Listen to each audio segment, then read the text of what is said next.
Bwana Yesu Kristo asifiwe sana. Brethren, praise God, praise Jesus. Na wasalimu katika jina la Yesu Kristo. Hapa ni Reverend Stephen Kahigwa kutoka New Jerusalem Church International Bunia. Ninayo habari ya furaha kwako ya kwamba tumemaliza mwaka ya 2025 na hasa hapa tunaenda connect kwa mwaka mpya ya 2026. Kwa sababu ya hiyo tumeandaa ibada kubwa ya makesha leo usiku ambayo itaanza saa 3 usiku hadi asubuhi. Tunaalika wote walio Bunia, kando kando ya Bunia, tafadhali muje kwa wingi sana, kwa sababu leo tutakuwa na sifa na mabudu, tutakuwa na ushuhuda mbalimbali, tutakuwa na neno la Mungu.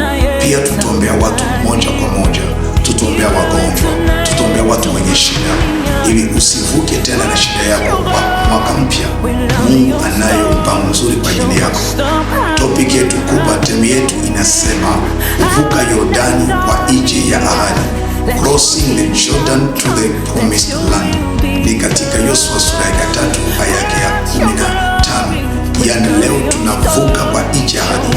Nchi ya ahadi ni 2026 ambao ni mwaka mpya tunaenda kuingia ndani. So kwa sababu ya hiyo tunakualika, tutakuwa na waimbaji mbalimbali ambao watakuwa baraka sana kwetu. Tutakuwa na neno itahubiriwa ambayo itakubariki sana. Kwa sababu hiyo kuja tafadhali, tunayo ibada maalum ambayo itakuwa baraka sana kwako na familia yako. Ita ndugu, ita rafiki, na tufurahi pamoja, tuingie katika mwaka mpya tukiwa kwenye uwepo wa Bwana na tabasamu ya Bwana iwe kwenye uso wetu. Mungu akubariki na damu ya Yesu endelee kuficha. Mkono wa Bwana iwe pamoja nasi sote.